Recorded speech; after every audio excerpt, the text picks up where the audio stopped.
Welcome to Dementia Forum X YouTube channel.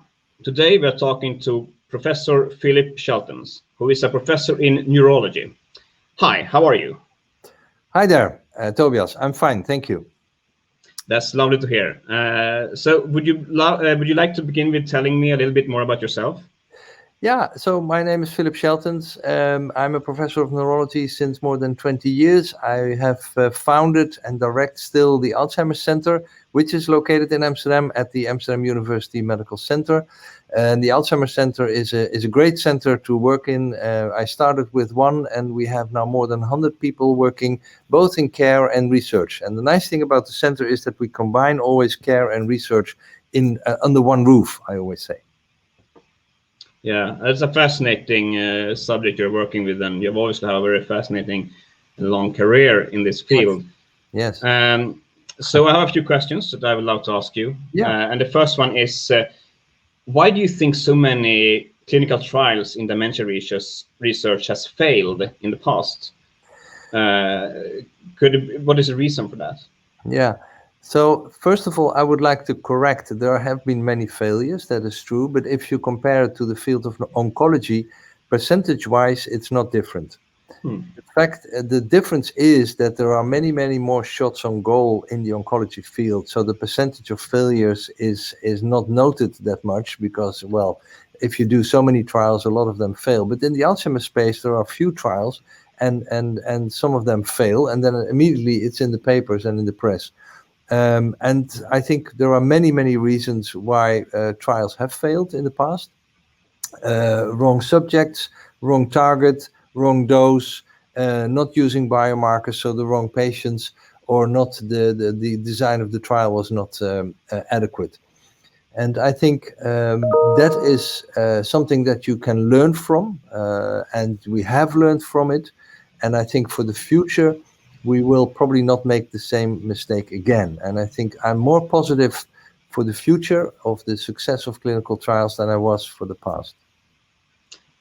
That's very interesting. So could you tell me a bit more about the research going on right now? Is that showing more promise? Is it more successful? Oh, yes. So the research field in dementia research in general has never been so vibrant and active. And there are many more trials ongoing.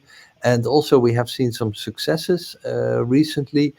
And immediately, that's also the nice thing about this field. Immediately when you see such a success, it's also sort of invigorating the rest of the field and say, well, it actually can work in Alzheimer's and you can be successful. So let's do more of that. So recent data of the Lily trial, although we don't have the details yet, that will be communicated in a few weeks. But they have met the primary endpoint on cognition. They have very nice biomarker results. So that phase 2 study again showed, yes, it is possible, and we are on the right track. And I believe we are on the right track because we are now designing our trials better than we did before, and including the proper patients using the biomarkers that we have now developed over the last 20 years. Yeah, and you mentioned these biomarkers. Could you tell me a little bit more about what they are and what promise they show for future treatments? Yeah, so biomarker in essence is a marker that gives you an indication of the pathology that is in the brain, present in the brain. And when I started working in the early 90s, we didn't have biomarkers other than MRI. And MRI is a structural biomarker where you see the brain and you see shrinkage of the brain as a sign of neurodegeneration. So brain cells are lost, but that's very aspecific. And in the years after, we have developed biomarkers that are more specific to the disease process. So CSF biomarkers, amyloid PET and tau PET biomarkers, and now recently also the blood biomarkers. And all of those give information on the specific protein disorders that are taking place in the brain. For now, it's mostly the Alzheimer biomarkers, so focused on amyloid and tau, but there is also development in other protein biomarkers that give indications of other brain pathologies. For instance, in frontotemporal dementia or traumatic brain injury. And I think that is where the future really will lie, where we have more and more biomarkers to identify the underlying pathology, to exactly direct and develop therapies to that specific pathology. Right. And when it comes to developing this treatment, where are we at right now in the year of 2021? Yeah, so 2021 is an exciting year because I think the drugs that were first developed were the monoclonal antibodies against amyloid plaques mainly. We are waiting the FDA approval or rejection of the aducanumab application, and that will change the field as well if that is approved, and it will also change the horizon for patients. I mean, there will be a drug first since 20 years registered for Alzheimer's disease, and if not, then we will have the successors or competitors of aducanumab, which are by Eisai or by Lilly developed, that will in the few coming years will be the first ones to hit the market. But on the same time, we are developing vaccines against tau. We are developing antibodies against tau. We are developing genetic therapies to sort of influence the genetic risk factors like ApoE. And we are developing many other shots on goal on the Alzheimer pathology. And in that sense, I'm hopeful, and I'm also positive that we have reached the turning point in the field, and we are now heading upwards. Well, that's very interesting to hear. I'm just curious, how do you develop a vaccine against a toxic protein? Yeah, so by developing a vaccine that is directed against that toxic protein. And first of all, it has to enter the brain, of course, and it has to target that specific tau protein.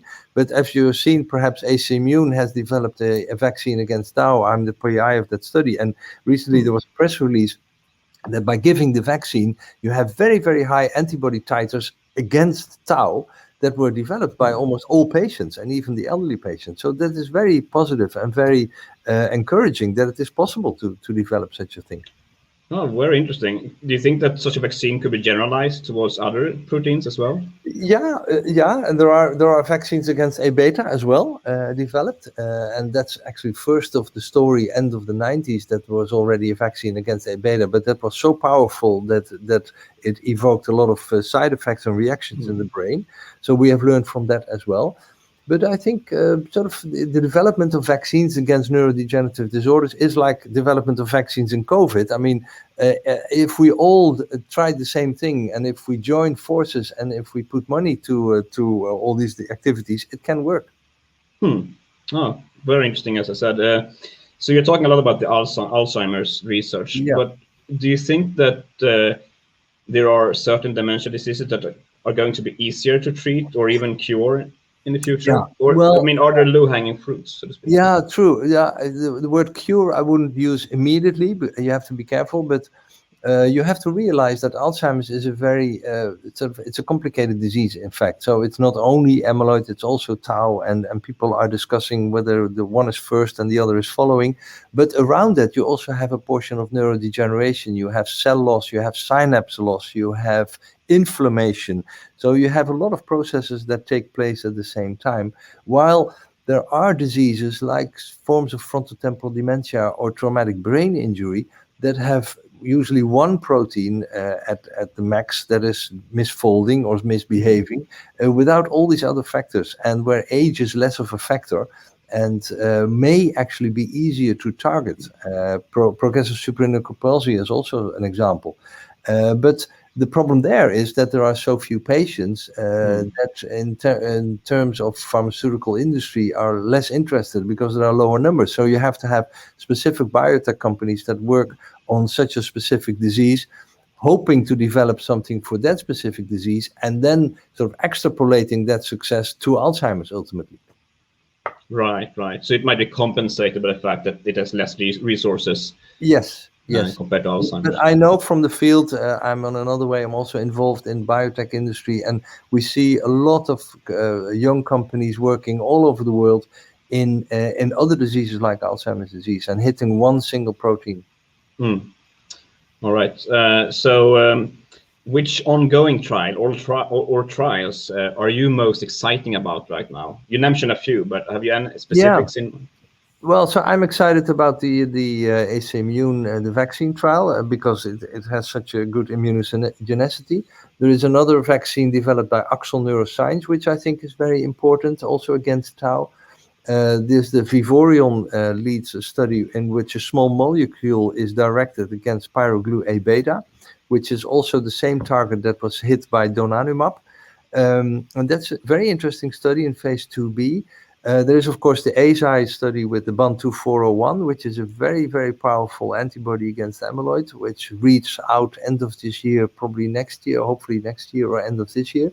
So there are those few trials that are really very interesting at the moment and also highlight the fact how a trial should be run. So using the biomarkers for in and exclusion, using the biomarkers to show an effect of the intervention, and having the right people in the trial. And I think so that's why I'm positive. And those trials are the ones that I'm following closest.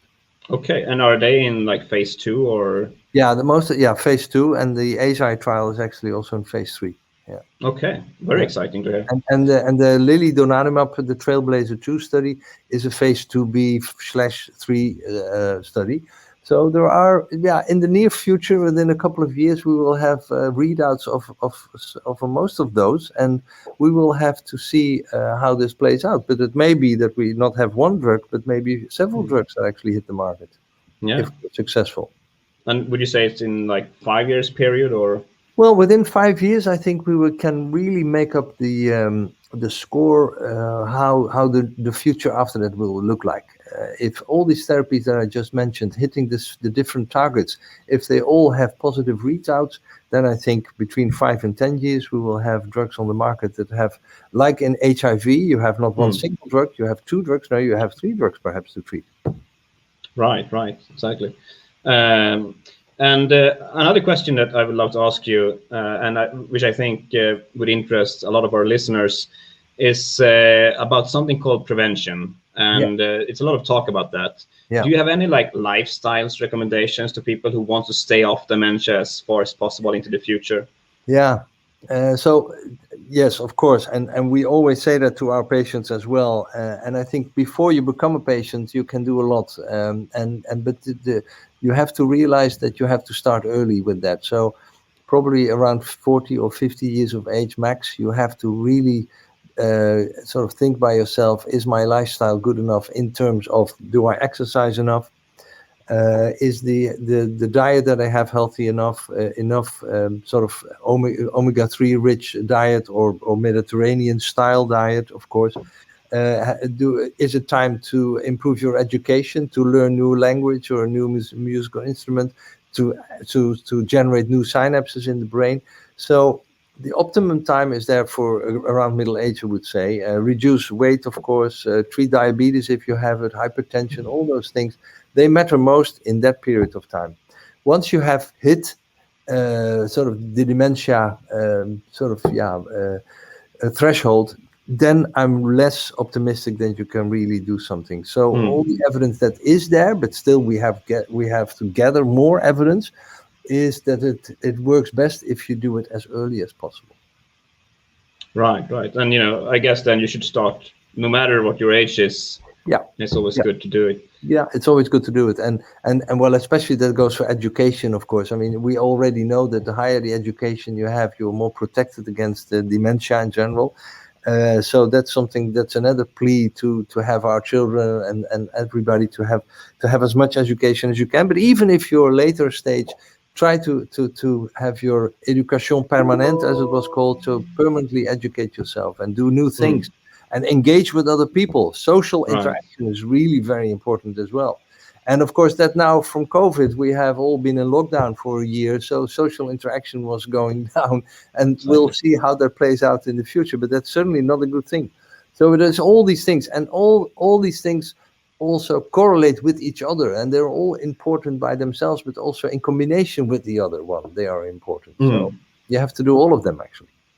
Yeah, well, that's very important to keep in mind. Yeah. So finally, to revert back to the topic of treatments. When do you think, if you dare to guess, when do you think we will see a cure or treatment for dementia? Yeah. So as I said, I mean, in June, the FDA will make a decision on aducanumab, which is an important decision because it will be a signal to the field And I'm not saying that this is the perfect treatment. There are a lot of, I would say, restrictions around it. It's an infusion. It's every 4 weeks. You have to have MRIs. You have to have amyloid PET. So it's not an easy thing, but you have to start somewhere. And I've seen in other fields like multiple sclerosis, in the neurology field, for instance, that once you have such a first therapy, the rest will follow. So we have to, in that sense, I'm actually hoping that the FDA will make a positive decision, at least, and with conditions around it, that's fine. But at least that would give us and the rest of the field the inspiration to move forward. So I think it could be 2021, and if not, then we will see 2022, 2023, at least some positive readouts of all the other studies that are now ongoing and in that phase already. So it's actually the near future. If everything fails, then we are stuck and still talking about this in 2024 without any treatment. But I'm actually all positive that it will not be the case. Okay, that's very interesting to hear. So you're saying basically that there will be at least some treatments available, maybe the coming year. Yeah. Perhaps then not a cure, but at least some kind of... No. Again, I mean, these diseases will not cure because you have the disease already. So we're talking about secondary prevention in that sense. So you have the disease. You can now see that in blood tests, and well, in Sweden it is very famous for it. A lot of sort of interesting discoveries have been made in blood tests, and that you already, we have seen this in our lab as well. 10 years before symptoms, you already see changes in the blood test. So we are able to pick up these changes early on, but then still what you have to do with the treatment is stop that disease when it's there. And well, if you can actually revert the disease and really cure it, I'm not sure yet. But I'm not saying that this is not possible in the future.